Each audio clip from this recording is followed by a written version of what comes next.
பிறந்த குழந்தை முதல் 18 வயது வரை உள்ள குழந்தைகளுக்கான இலவச இருதய மருத்துவ ஆலோசனை முகாம் ஆகஸ்ட் 2 வரை கோவை KMCH மருத்துவமனையில் நடைபெறுகிறது. முன்பதிவிற்கு 8754887568.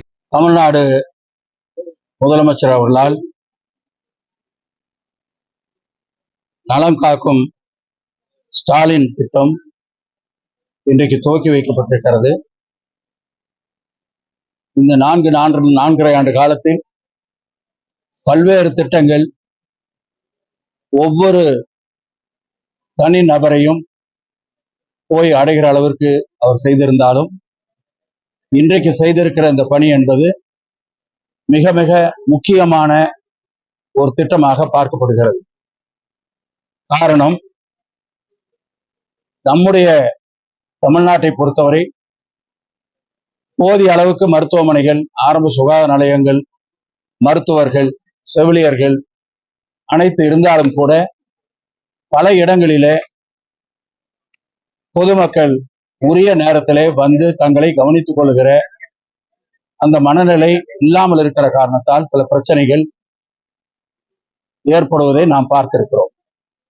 ஆனால் இன்றைக்கு மாண்பு முதலமைச்சர் அவர்கள் கொண்டு வந்திருக்கிற இந்த திட்டம் என்பது அனைவருக்கும் பயனுடையதாக ஒரு பெரிய விழிப்புணர்வை ஏற்படுத்தி நாம் போய் நம்மை பாதுகாத்துக் கொள்வதற்காக அந்த பயனை பெற வேண்டும் என்ற உணர்வை ஏற்படுத்துகிற வகையில இந்த திட்டம் அமைந்திருக்கிறது என்பதை இந்த நேரத்தில் நான் தெரிவித்துக் கொள்ள விரும்புகிறேன். மொத்தமாக தமிழ்நாடு முழுவதும் 1256 முகாம்கள் நடத்துவதற்கான ஏற்பாடு செய்யப்பட்டிருக்கிறது. ஒவ்வொரு சனிக்கிழமையும் காலையில் 9 மணிக்கு ஆரம்பித்து 4 மணி வரை தொடர்ச்சியாக இந்த முகாம்கள் நடத்தப்பட இருக்கிறது. ஒரு வட்டாரத்திற்கு 3 முகாம்கள் என்ற வகையில ஒவ்வொரு சனிக்கிழமையும் நடத்தப்படும் என்பதை இந்த நேரத்தில் நாங்கள் தெரிவித்துக் கொள்கிறோம். இன்றைக்கு நம்முடைய முகாம் வெள்ளோட்டிலே நடக்கிறது. நம்முடைய மாவட்டத்துடைய சார்பாக இங்கே 17 சிறப்பு மருத்துவர்கள் இங்கே வந்திருக்கிறார்கள், ஸ்பெஷலிஸ்ட் வந்திருக்கிறார்கள். அது அல்லாமல் மருத்துவர்கள் வந்திருக்கிறார்கள். 30க்கும் மேற்பட்ட மருத்துவர்கள் இங்கே இருந்து இன்றைக்கு இந்த பணிகளை, இந்த சேவைகளை செய்து கொண்டிருக்கிறார்கள் என்பதை நான் இந்த நேரத்தில் தெரிவித்துக் கொள்ள விரும்புகிறேன். அது மட்டுமல்ல, இதுவரை ஏறத்தாழ 404 பேர் இங்கே வந்து பதிவு செய்து அவர்கள் இப்பொழுது அந்த பரிசோதனைக்காக மருத்துவர்களை சந்திப்பதற்காக சென்றிருக்கிறார்கள். அது மட்டுமல்லாமல் செவிலியர்கள் போன்ற மற்ற உதவியாளர்கள் ஏறத்தாழ 130 பேர் இங்கே இந்த முகாமிலே பணியாற்றுகிறார்கள். அது அல்லாமல் வாலண்டியர்ஸ் ஒரு 80 பேர் இங்கே வந்து தேவையான உதவிகளை செய்வதற்கு அவர்கள் தயாராக இருக்கிறார்கள். இந்த பட்டியலில் வராமல் இருக்கிற பல பேர் இந்த முகாமுக்கு உதவி செய்வதற்காக இங்கே வந்து பணிகளை செய்து கொண்டிருப்பதை நாங்கள் எங்கள் கண்கூடாக பார்க்க முடிகிறது. எனவே இந்த முகாமை பொறுத்தவரை இன்றைக்கு ஏறத்தாழ 1000க்கும் மேற்பட்டவர்கள் இங்கே வருவார்கள் என்று எதிர்பார்க்கப்படுகிறது. இப்பொழுதே 400 என்று சொன்னால் கண்டிப்பாக 1000க்கும் மேற்பட்டவர்கள் வருவார்கள். இதுல இருக்கிற ஒரு முக்கியமான விஷயம் என்னவென்றால், அவர்கள் வருகிறார்கள், ஏதோ பரிசோதனை செஞ்சு அனுப்பிச்சிடுறாங்கிறது அல்ல. அவர்களுக்கு ஒரு அட்டை கொடுக்கப்படுகிறது, அவர்களுக்கு ஒரு ஃபைல் கையில கொடுக்கப்படுகிறது. அதுல அவர்களுக்கு என்னென்ன பிரச்சனை இருக்கிறது இதுவெல்லாம் அவருடைய ரெக்கார்டாக அவருடைய கையில இருக்கும். அவர்கள் மீண்டும் ஒரு முகாமுக்கோ அல்லது மருத்துவமனைக்கோ, தனியார் மருத்துவமனைக்கோ போகிற பொழுது அது மிகப்பெரிய அளவிலே அவர்களுக்கு பயன்படும் என்பதை இந்த நேரத்திலே நான் தெரிவித்துக் கொள்ள விரும்புகிறேன். நம்முடைய முதலமைச்சர் அவர்களை பொறுத்தவரை கொண்டு வந்த பல்வேறு திட்டங்கள், மக்களை தேடி மருத்துவம் என்ற அந்த திட்டம் மிகப்பெரிய அளவிலே பயன்பட்டது. காரணம், பல பேர் மருத்துவமனைக்கு வர முடியாமல் இருப்பார். அவர்களுக்கு இங்கே இருந்து சென்று அந்த ட்ரீட்மெண்ட்டை கொடுக்கிற ஒரு வாய்ப்பு. அதே போல நம்மை காக்கும் 48, அது சாதாரணமான விஷயம் அல்ல. விபத்துல அடிபட்டு விட்டால் அது யார் என்றே தெரியாமல் விட்டு விடுகிற நிலை. அதற்கு ஒரு ஏற்பாட்டை முதலமைச்சர் அவர்கள் கொண்டு வந்தார்கள். எனவே இன்றைக்கு கொண்டு வந்து இருப்பது எல்லா இடங்களிலேயும், எல்லா கிராமப்புறங்களில் இருக்கிற அத்தனை மக்களையும், நகரப்புறங்களில் இருக்கிற அத்தனை மக்களையும் முகாமுக்கு வர வேண்டும் என்ற அந்த உந்துதலை ஏற்படுத்துகிற ஒரு திட்டமாக இது இருக்கிறது. பல பேருக்கு வந்து பரிசோதனை செய்து பின்னாலேதான் தனக்கு இந்த பிரச்சனை இருக்கிறது என்று கூட தெரிகிற அளவிற்கு சில சூழ்நிலைகள் இருக்கிறது.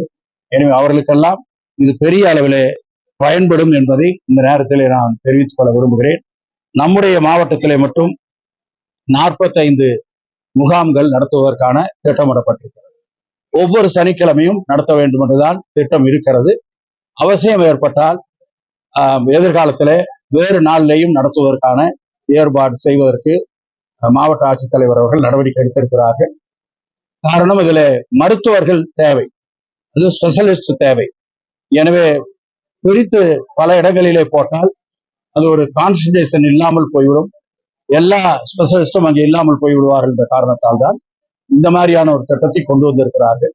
எனவே இது மக்களுக்கு பெரிய அளவில் பயன்படும் என்பதை மட்டும் இந்த நேரத்தில் தெரிவித்துக் கொள்ள விரும்புகிறேன். அதே போல வருகிற பயனாளிகளுக்கு தலைவர் இன்னைக்கு பேசுகிற பொழுது கூட சொல்லிட்டாரு, நோயாளிகள் சொல்லாதீங்க, அவர்கள் பயனாளிகள், மருத்துவ பயனாளிகள் என்று சொல்லுங்கள் என்று சொல்லி இருக்கிறார்கள். ஏற்கனவே அந்த பயனாளிகளுக்கு இங்க என்ன தேவையோ அத்தனை தேவைகளும் இங்கே நம்முடைய மருத்துவத்துறையினுடைய சார்பாக, மாவட்ட ஆட்சித்தலைவருடைய சார்பாக செய்யப்பட்டிருக்கிறது என்பதை நான் இந்த நேரத்தில் தெரிவித்துக் கொள்வோம்.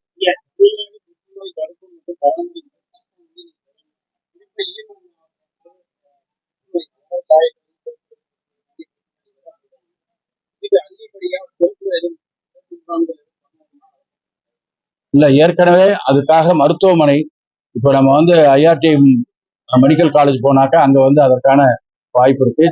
ஈரோடுல மெடிக்கல் நம்முடைய மருத்துவமனையில அங்க அதுக்கு உண்டான வாய்ப்பு இருக்கிறது. இதை எந்த எந்த எந்த மருத்துவர்கிட்ட போனாலும் இதை அவர்கள் கண்டுபிடித்து தேவையான ட்ரீட்மெண்ட்டுக்கு எங்கே அனுப்ப வேண்டுமோ அவர்கள் கண்டிப்பாக அங்கே அனுப்பி வைப்பார்கள். அதற்கான ஏற்பாடு. அப்புறம் இந்த கேன்சர் என்பது திடீரென்று ஏற்பட்டுள்ளது அல்ல, கொஞ்சம் கொஞ்சமாக பல நீண்ட நாட்களாக அது வந்து இந்த மாதிரியான ஒரு சூழ்நிலை உருவாகிருக்கிறது.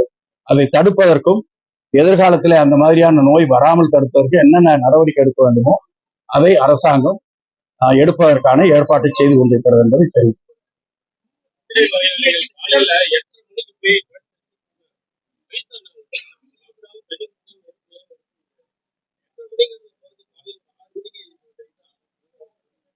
முகாமில் சொல்றீங்களா? ஹாஸ்பிட்டலே அது அது நம்ம சொல்லலாம், கலெக்டர் அதை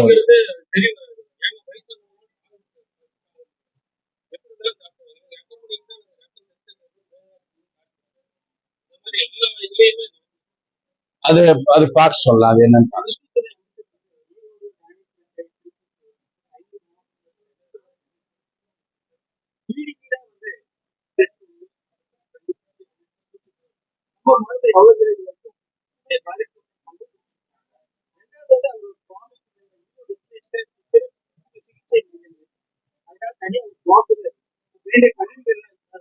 இல்ல, இப்ப அந்த கருவிகள் என்னென்ன வேணும்னு கொடுத்துருக்காங்க. ஸ்பெஷலிஸ்ட் வந்து இப்ப இருக்கிற டாக்டர்ஸ் அதை பார்க்க முடியும், அந்த அளவுக்கு ஏற்பாடு செய்யப்பட்டிருக்கிறது. டாக்டர் அதற்காக கருவிகள் கூட கொஞ்சம் வந்திருக்கு, அதற்காக டாக்டரும் வந்தாச்சு. அதுல வந்து தனி கவனம் செலுத்தி பண்ணிட்டு இருக்காங்க.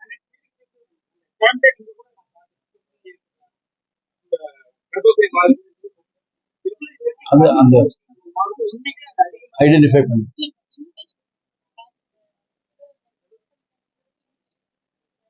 வந்து அவங்க வந்து எங்க செக் பண்ணணும், அந்தந்த ஹாஸ்பிட்டல் ஏறத்தாழ நம்முடைய துறையினுடைய சார்பாக 3 லட்சம் பேருக்கு அவர்களுக்கு அந்த ஒரு சிலிப்பு கொடுக்கப்பட்டிருக்கு, அழைப்பு இல்ல, அந்த அழைப்பு கொடுக்கப்பட்டிருக்கு. அவர்கள் பக்கத்துல இருக்கிற மருத்துவமனைக்கு, அது பிரைமரி ஹெல்த் சென்டரா இருந்தாலும் சரி, ஜிஹெச் இருந்தாலும் சரி, எங்க அருகில இருக்கிறதோ ஏறத்தாழ 1.5 லட்சம் பேருக்கு அந்த ஸ்கிரீன் பண்ணியிருக்காங்க. 1.5 லட்சம் பேருக்கு ஸ்கிரீனிங் பண்ணியிருக்காங்க, ஐடென்டிஃபை பண்றது. 32 பேர் கண்டுபிடித்து அவங்களுக்கும் அப்படி வந்து சொல்ல முடியல. அந்த 32 பேருக்கு கண்டுபிடித்து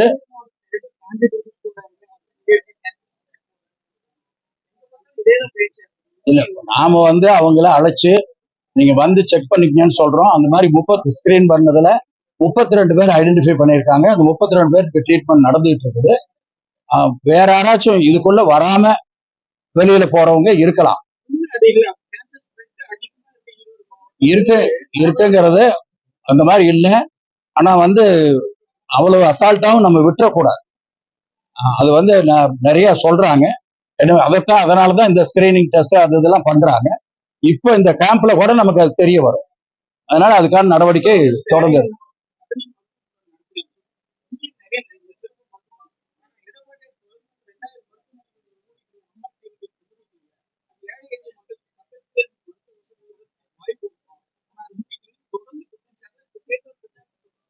இல்ல அப்படி எல்லாம் மூடல. நிறைய நிறைய இன்றைக்கு வந்து நோயாளிகள் வருகிறார்கள். அவங்களுக்கு எந்த சங்கடமும் இல்லை. எங்கேயும் எங்களுக்கு பிரச்சனை. வீடு வீடா போய் ஒரு அரசாங்கம் வீடு வீடா போய் நான் கேட்கிறேன், ஒரு 60 வயசு ஆனவர், அவர் வீட்டுல யாரும் இல்ல, எல்லாம் வேலைக்கு போயிடுறாங்க. அவர் ஹாஸ்பிட்டலுக்கு வந்து செக் பண்ணிட்டு போக முடியல, அவருக்கு மருந்து கொடுக்க முடியல. இதுக்கு அரசாங்கம் நேரம் ஆளை போட்டு அங்க போய் பார்த்து அவருக்கு எல்லாம் செக் பண்ணி அவருக்கு தேவையான மருந்து, அடுத்த மாசத்துக்கு தேவையான மருந்து, இதெல்லாம் நடந்துகிட்டு இருக்கு.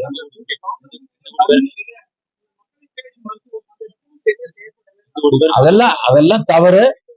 மருந்து இருக்கு, கொடுத்துட்டு இருக்காங்க. இந்த மருந்தெல்லாம் இப்போ வந்து எந்த பிரச்சனையும் கிடையாது. தேவையான அளவு கொடுத்துட்டு இருக்காங்க.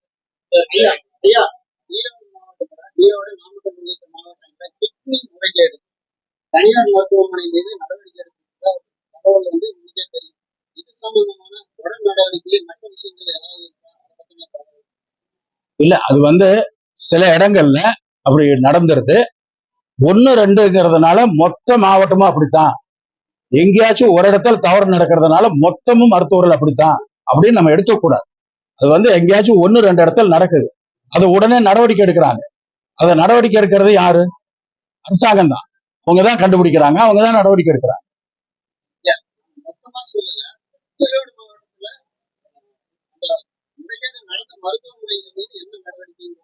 இல்ல, அது உரிய நடவடிக்கை எடுத்துட்டு இருக்காங்க. அதுல வந்து அது விசாரணை போயிட்டு இருக்கு.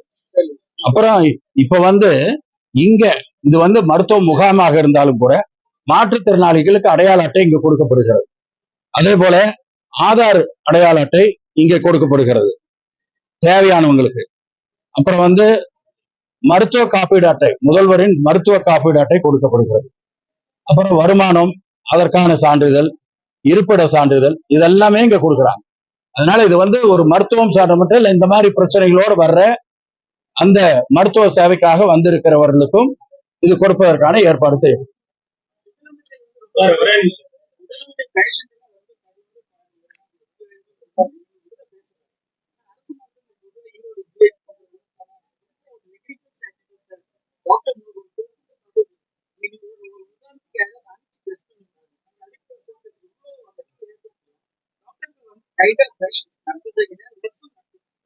அந்த மாதிரி இருக்கிற ஒரு குற்றச்சாட்டை இல்ல, அந்த மாதிரி இருக்கிற ஒரு குற்றச்சாட்டை நிச்சயமா என்னால ஒத்துக்க முடியாது. ஏன்னா நான் அவங்க கவனிச்சிருக்கேன், அவங்க எவ்வளவு அக்கறை எடுத்துக்கிறாங்கிறத நான் பார்த்திருக்கிறேன். ஒரு செவிலியர் வந்து என்ன மாதிரியான பணியாற்றுகிறார்கள் என்று நான் பார்த்திருக்கேன். இல்ல, நீங்க 1000 பேர் வேலை செய்யற இடத்துல ஒருத்தரை வச்சுக்கிட்டு சொல்லக்கூடாது. நீங்க இப்ப எத்தனை பத்திரிகை நண்பர்கள் இருக்கிறீங்க, ஒருத்தர் தப்பு ஏதாச்சும் பண்ணிட்டா அதை வச்சுட்டு எல்லாத்தையும் குற்றம் சொல்ல முடியாது. அதனால இல்ல ஈரோடு ஜிஹெச்ல ரொம்ப அருமையா பண்ணிட்டு இருக்காங்க. அதே மாதிரி ஐஆர்டி மெடிக்கல் காலேஜ் போய் பாருங்க, அங்க வந்து மிக அருமையா பண்ணிட்டு இருக்காங்க. வேற எங்கேயோ இருந்தெல்லாம் மாவட்டத்துல இருந்து இங்க படையெடுத்து வந்துகிட்டு இருக்காங்க. அதனால அங்க மருத்துவர்கள் சரியா இல்லாம இருந்தாவோ, செவிலியர்கள் சரியா இல்லாம இருந்தாவோ இவ்வளவு தூரம் வேலை நடந்திருக்காது. இந்த அரசு வந்த பொழுது அங்கே பற்றாக்குறை இருந்தது, அப்பொழுது கூட அவர்கள் முறையாக அதை கவனித்தார்.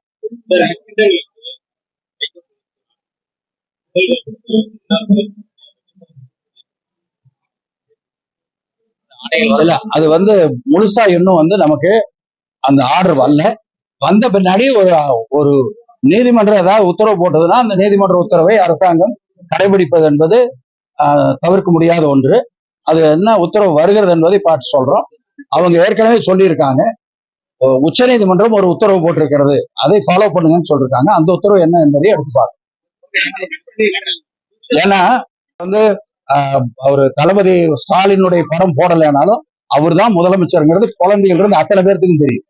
அதனால படம் போட்டுதான் படணுங்கிற அவசியம் இல்லை. அதனால நீதிமன்றம் என்ன சொல்லுதோ அதை வந்து நிச்சயமாக அரசாங்கம் கடைபிடிக்கும்.